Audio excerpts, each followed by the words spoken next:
आप सबको मेरी तरफ से जय मसीह की।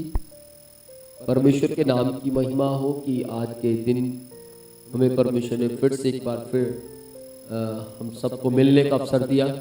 और परमेश्वर के नाम की महिमा हो कि वो महान है, जीवित है, अनुग्रहकारी है। वो आज भी जिस प्रकार बाइबल के अंदर हम पढ़ते हैं कि परमेश्वर चमत्कारी करने वाला परमेश्वर है, अपने लोगों को जो उससे प्यार करते हैं उनके लिए अद्भुत काम कर दिखाने वाला परमेश्वर है, उसी प्रकार परमेश्वर ने आज भी हमारे बीच में यहाँ पर एक बहन आई हुई है जिसके जीवन में अद्भुत काम परमेश्वर ने किया है। पिछले 7 साल पहले वो करीब 7 साल से वो दुष्ट आत्मा से जकड़ी हुई थी, अलग अलग प्रकार से वो परिस्थितियों से निकल रही थी और परमेश्वर ने उसको किस तरीके से आजाद किया है। लेकिन बड़ी खास बात यह है कि आज एक बार फिर से हम यहाँ पर इसलिए इकट्ठे हुए हैं ताकि उस गवाही को हम सुन सकें।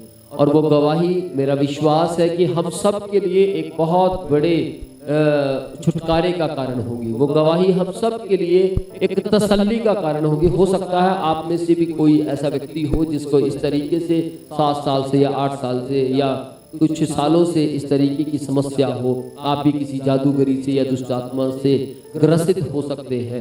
लेकिन मैं आज आपको बताना चाहता हूँ, मेरा पूरा विश्वास है अगर आप इस गवाही को सुनेंगे तो मेरा विश्वास है कि आपके घर में भी एक बड़ा छुटकारा मसीह यीशु देने की सामर्थ रखते हैं।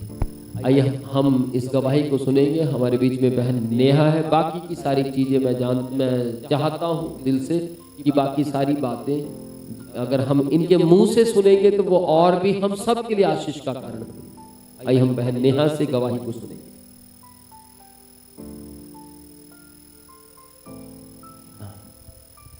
सबको जय मसीह की। मेरा नाम नेहा है, मैं खारवन से हूँ। मैं पिछले 7 सालों से दुष्ट आत्मा से ग्रसित थी, बहुत परेशान थी। मेरी हालत बहुत ज़्यादा खराब थी। मेरे घर वाले मेरे को बहुत जगह लेके जाते थे। मैं बहुत जगह गई, जैसे यमुनानगर, कुरुक्षेत्र, बराड़ा, टेवा, जो यहाँ से मेरे गांव से 4 घंटे का रास्ता था, लेकिन पूरा दिन लग जाता था हमें वहाँ जाने में आने में। वहाँ जाते थे और वहाँ जाकर कहीं भी जाती थी, वहाँ जाके मेरी हालत और ज़्यादा ख़राब हो जाती थी। मैं उठ नहीं पाती थी मंदिर से बिल्कुल भी, ना मुझसे कोई काम होता था। सारा दिन मैं पड़ी रहती थी, मेरा कोई मन नहीं करता था काम करने का। घर के बोलते थे काम करने के लिए, मेरा कुछ भी मन नहीं करता था करने का, ना मेरे से उठा जाता था। बहुत दिन से ऐसे ही चलता रहा। मेरा मरने का मन करता था क्योंकि कुछ बचा ही नहीं था मेरी ज़िंदगी में। सारा दिन ऐसे ही पड़ी रहती थी। फिर मेरे भाई ने, किसी ने मेरे भाई को बताया कि विनोद प्रोचिया पास्टर जी हैं, उनके पास लेके जाओ, शायद ठीक हो जाए। तो मेरे भाई मेरे को वहाँ लेके गया। और जब पास्टर जी ने मेरे लिए प्रार्थना करी तो उन्होंने जब मेरे लिए पहली बार प्रार्थना करी तो मेरे को ऐसे लगा कि मैं बिल्कुल ठीक हो गई। और जब और जगह हम जाते थे तो मेरी हालत और ज़्यादा ख़राब हो जाती थी। पहली बार ऐसा हुआ था कि पास्टर ने मेरे लिए प्रार्थना की और मैं बिल्कुल ठीक हो गई। मेरे को कोई दर्द नहीं, कोई कुछ नहीं, बिल्कुल ठीक थी। मेरे को लग ही नहीं रहा था मैं बीमार हूँ। अच्छा, जब सिस्टर आपका मरने का दिल किया तो आपने क्या किया मरने के लिए?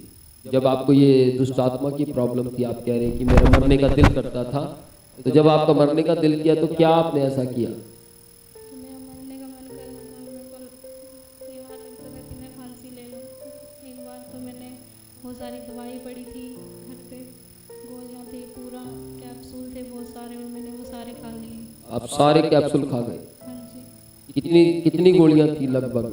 वो 15 गोलियाँ होंगी। करीब 15 गोलियां थी। ये कह रहे हैं कि मैं इस दुष्ट आत्मा से जब मैं बहुत परेशान हो गई तो मैंने मरने का दिल किया और इन्होंने करीब 15 टैबलेट जो थी वो खा गए। उसके बाद क्या हुआ?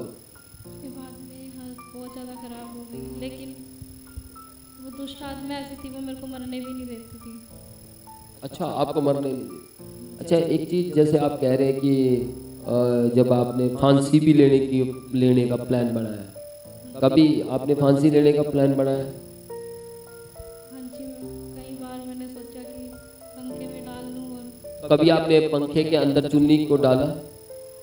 कोशिश की, पर मैंने फिर वो दुष्ट आत्मा मेरे को लेने भी नहीं देती थी, मतलब मरना नहीं है। मतलब आपके अंदर आता था मरने का, लेकिन आप मर नहीं पाते थे, हैं? हाँ जी। और एक चीज़ ये बताइए कि जब आप कहीं अलग अलग जगहों पर जाते थे, जिन जगहों पर आप कह रहे हैं कि मैं अलग अलग जगहों पर मेरे माता पिता लेकर जाते थे, वो जगहों पर जब आपको लेकर जाते थे तो क्या देते थे वो आपको वहाँ पर? खाके कर देते थे इतने इतने, और वो विभूति होती है राख सी, खागे, बबूती और अजवाइन देते थे, अजवाइन देते थे, और ऐसी चीजें देते थे। तो जब आप उसको खाते थे तो कुछ आपको कुछ चंगाई महसूस होती थी कभी? नहीं, उससे तो मेरी हालत और ज़्यादा खराब हो जाती थी। हालत और ज़्यादा खराब हो जाया करती थी। जब आपकी हालत और ज़्यादा खराब हो जाती थी तो फिर आप क्या मम्मी पापा को कभी मना करते थे वहाँ जाने से? हाँ जी, मेरा मन नहीं करता था फिर जाने को। फिर मम्मी पापा डांटते भी थे कि ठीक नहीं होना है इसने इसने तो। फिर आपका फिर दोबारा दिल। कितने साल से आपको ये प्रॉब्लम थी? 7 साल से, मैं बहुत छोटी थी। 7 साल से? उस टाइम। 7 साल से आपको ये प्रॉब्लम थी? कितने के साल के थे आप जब ये आपको प्रॉब्लम शुरू हो गई थी? 11 साल की थी। ये करीब 11 साल के थे जब इनको ये प्रॉब्लम शुरू हो गई, और पिछले करीब 7 साल से इनको ये प्रॉब्लम थी। जब आपको वो चर्च के बारे में पता, तो आप पहली बार चर्च में किसके साथ गए थे? कौन आपको चर्च में लेकर गया? मेरा भाई लेके गया था। अच्छा, फिर जब आप वहां पर पहुंचे तो आपको क्या अपनी बॉडी में क्या महसूस हुआ? फिर वहाँ पे मैं पहुँची और मुझको लगा कि कुछ शायद अब मैं ठीक हो जाऊँ। अच्छा, आपको लगा कि शायद मैं यहाँ ठीक हो जाऊँ। हाँ जी, और फिर जब पास्टर ने और प्रोचे ने मेरे लिए प्रार्थना की तो उसके बाद तो मेरे को लगा ही नहीं मैं बीमार हूँ। मेरे को प्रेज द लॉर्ड, हालेलुया। जैसे मेरी पूरी बॉडी में दर्द रहता था। उस टाइम मेरा सारा दर्द खत्म हो गया, मैं बिल्कुल ठीक। आपकी बॉडी के अंदर दर्द रहता था? कैसा, किस तरीके का वो दर्द था? आप सहन कर पाते थे उसको? से बर्दाश्त नहीं होता था, उठा ही नहीं। बर्दाश्त नहीं होता था? हाँ जी। अच्छा, सिस्टर कह रहे हैं कि मुझसे बर्दाश्त नहीं होता था वो दर्द। एक ऐसा दर्द था कि मुझसे बर्दाश्त नहीं होता था, लेकिन मसीह यीशु ने इन्हें उस दर्द से छुटकारा दिया। हालेलुया। कितनी बड़ी बात है, परमेश्वर के नाम की महिमा है। और परमेश्वर अपने लोगों को किस तरीके से, बाइबल भी कहती है कि हे बोझ से दबे हुए लोगों मेरे पास आओ, मैं तुम्हें विश्राम दूंगा। मैं कहूँगा कि बहन भी मसीह के पास आई और मसीह ने इन्हें विश्राम दिया। एक बात और मैं आपसे पूछना चाहूँगा कि जब आपको ये समस्या बारंबार होती थी तो आपको अपने आप में क्या फील होता था? अपने आप में आप क्या महसूस करते थे? कि आपको लगता था कि कभी आप चंगे हो पाएंगे? मैंने तो उम्मीद ही छोड़ दी थी कि मैं कभी ठीक होंगी। अब तो बस मेरे को लगता था कि मेरे थोड़े ही दिन रह गए हैं। अच्छा, आपको उम्मीद नहीं थी? अब आके तो मेरी बिल्कुल ही उम्मीद टूट गई थी। मैंने एग्ज़ाम दिए, वो भी बिना पढ़े दिए। और जैसे आप बता रहे थे कि आपको जब ये प्रॉब्लम थी तो आपका सिर्फ सोने का दिल करता था, आप सोते ही रहते थे, कोई काम करने का दिल नहीं करता था। हाँ जी, मैं पूरा दिन। तो अभी तो आप प्रभु में आ गए हैं, आपकी उम्मीद है कि आप जिएंगे? हाँ जी, पूरा हालेलुया। ठीक। अच्छा, दूसरी, अभी आप काम करते हैं घर का? हाँ जी, सारा अब तो मैं बैठ के पोछा भी पूरे घर में मार देती हूँ। पहले तो मेरे को लगता ही नहीं। पहले पोछा नहीं लगता था, अब आप अपने घर में सारा पोछा वगैरह लगा लेते हैं। हाँ जी। और कुछ जैसे आप सोते हैं, अभी इतना सोते हैं जितना पहले सोते थे? नहीं, अब नहीं। अब तो काम करती हूँ पूरा दिन, तक को भी पढ़ाती हूँ पूरा दिन। अच्छा, अभी ये काम करते हैं और छोटे छोटे बच्चों को भी पढ़ाते हैं। कितने बच्चे हैं आपके पास जो पढ़ने आते हैं ट्यूशन? 13। 13 हाँ जी। 13 बच्चे हैं इनके पास जिन्हें ये पढ़ाते हैं। हालेलुया।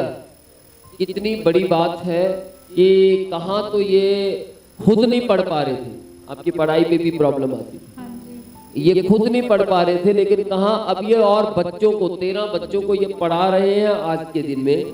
परमेश्वर के नाम की महिमा हो। सचमुच परमेश्वर असंभव को संभव कर दिखाने, जो नहीं हो सकता उसको भी करने की सामर्थ्य रखता है। Praise the Lord.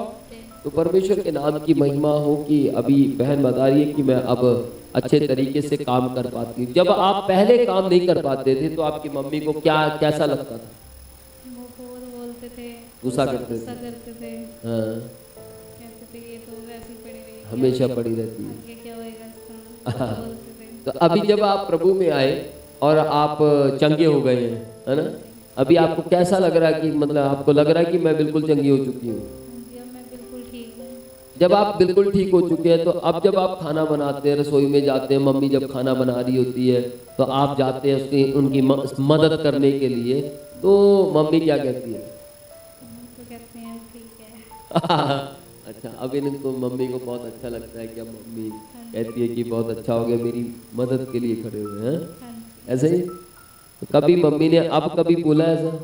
नहीं, अब नहीं बोलते। नहीं, कभी ऐसा बोला कि तू पहले ऐसे ऐसे काम नहीं करती थी तो मुझे अजीब लगता था, कभी अपने दिल की बात आपसे की?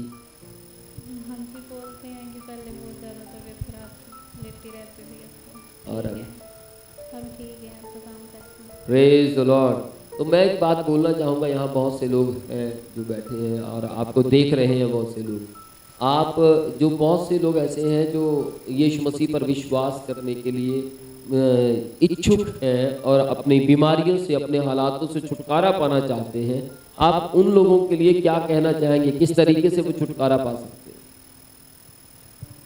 उनके लिए मैं यही कहूँगी, परमेश्वर पर विश्वास कीजिए, सिर्फ एक ही रास्ता है जो छुटकारा दे सकते हैं। और मैंने बहुत धक्के खाए, बहुत जगह गए, कोई कुछ नहीं कर सकता। Praise the Lord, hallelujah. देखिए कितनी खुशी की बात है कि बहन बता रही है कि सिर्फ एक ही रास्ता है, मार्ग, सत्य और जीवन, जो आपको सुख और शांति दे सकता है और आपके हालातों को बदलने की सामर्थ्य रख सकता है। और बहन बता रही है कि अगर आप उस पर विश्वास करेंगे तो आप भी मेरी तरह निजात पा सकते हैं। आप सबको जय मसीह की। प्रभु आप सबको आशीष दे।